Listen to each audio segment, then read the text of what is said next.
Senador Reguião, eu acho, não vá o sapateiro além das sandálias, né? Mas, enfim, eu acho que a nossa crise ela é muito mais profunda do que a gente pode assim, avaliar. Eu disse, uma entrevista que eu dei, até suscitou algumas críticas, eu disse que o país está à deriva.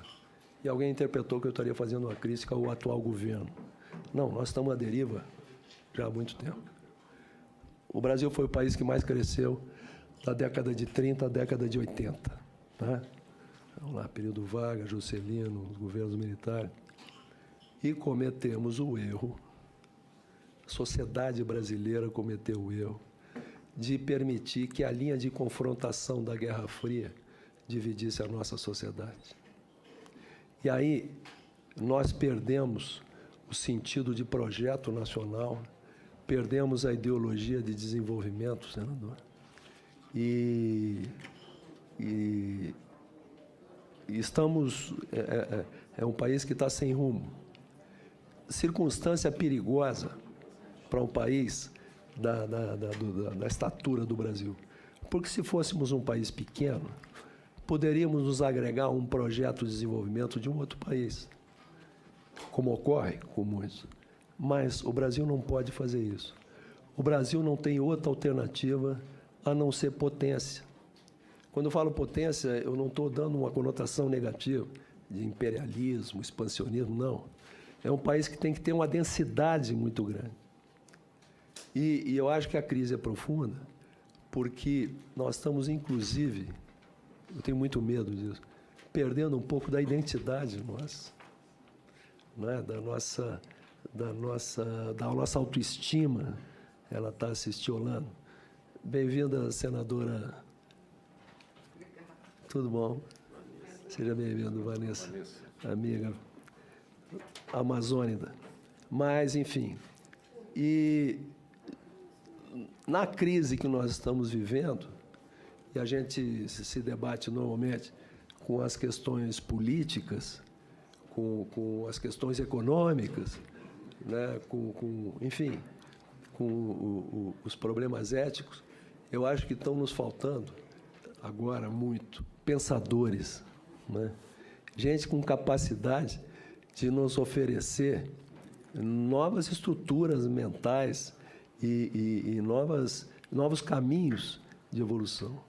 Eu acho que nós estamos ainda um pouco presos com esquemas mentais, políticos e ideológicos, que ficaram para trás. E o senhor bem salientou isso, dessa enorme integração que há das economias mundiais, não é? E então nos faltam pensadores.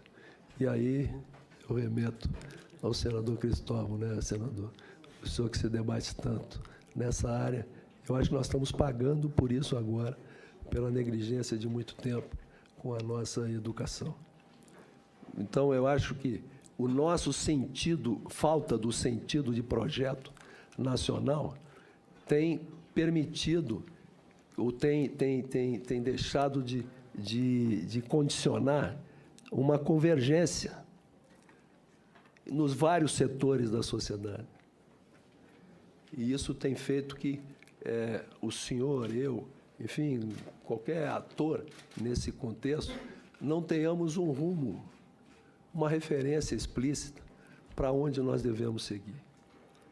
Então, eu acho que esse é um grande debate nacional que nós temos que provocar para recuperar isso. Não temos outra alternativa, senão nós vamos, as forças centrífugas vão acabar sobrepujando as forças centrípetas e a gente se fragmentando.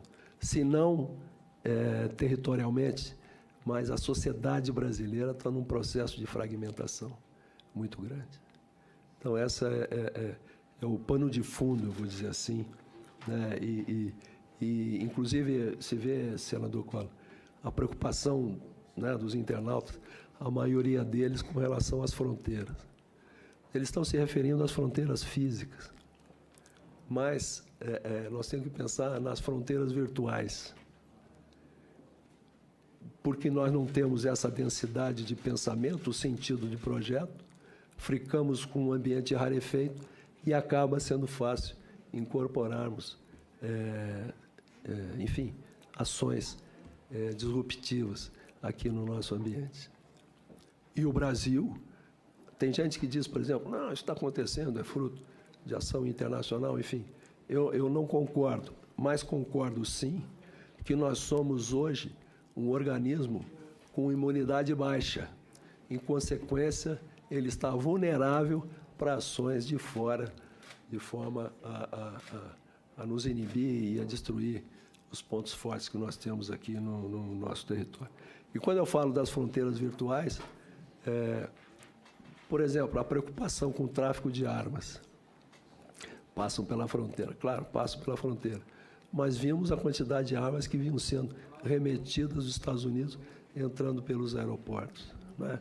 Eu vimos nossos déficits de soberania, como eu apontei, a questão da limitação do alcance de míssil. Eu vejo a nossa passividade com que a gente submete em injunções vindas de fora, no sentido de neutralizar áreas que abrigam enormes recursos naturais, como no Acre, lá do senador Jorge, e nós temos a Amazônia já com 40% de terras indígenas e unidades de conservação, sem que tenha havido um debate, e elas são necessárias. Eu sou um preservacionista, mas sem que tenha havido um debate da natureza, e nós acabamos permitindo que acontecesse quase uma crise humanitária na Raposa Serra do Sol, por exemplo. Aquilo é terrível. Então, além das fronteiras físicas, nós temos que cuidar das fronteiras virtuais, e para isso nós temos que ter um projeto e essa densidade de pensamento. A sua pergunta é muito profunda, eu fiz uma abordagem aqui superficial em função do tempo, mas eu gostaria até de voltar a conversar com o senhor sobre isso, se o senhor não se incomodar. Ou seja, general, nós somos grandes demais para não termos projeto. Exatamente. O general Heleno diz que o Brasil é um superdotado num corpo de adolescente, né? É interessante, o Brasil não tem consciência do seu território. Não tem, né? A Amazônia continua abandonada praticamente. Ela abriga, senador, 23 trilhões de dólares de recursos naturais. Brincadeira, onde tiver para 319. Pois é, não é? A gente não tem consciência do território.